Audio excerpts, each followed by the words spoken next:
Magandang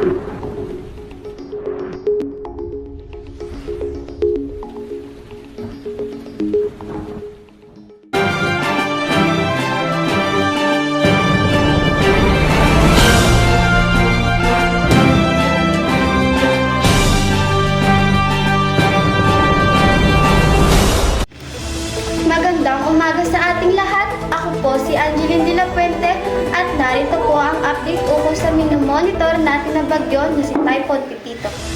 Ito naman yung latest track natin kay Pipito.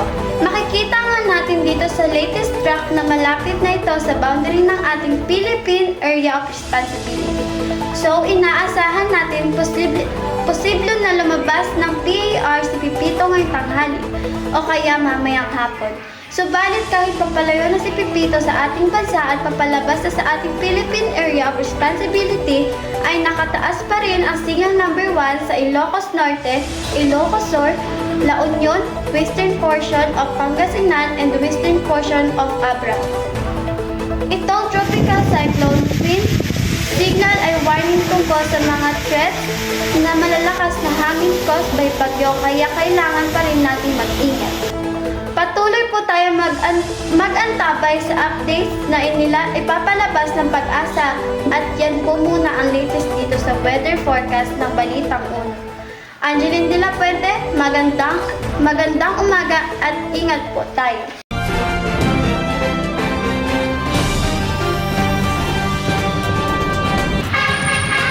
Magandang umaga, kabayan.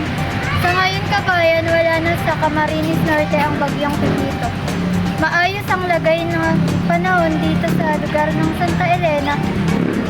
Sa ngayon, maulap ang kalangitan, wala ng ulan at kalmado na ang kapaligiran. Ngunit may posibilidad na umulan mamaya dahil sa dilim ng kalangitan. Maraming salamat, kabayan.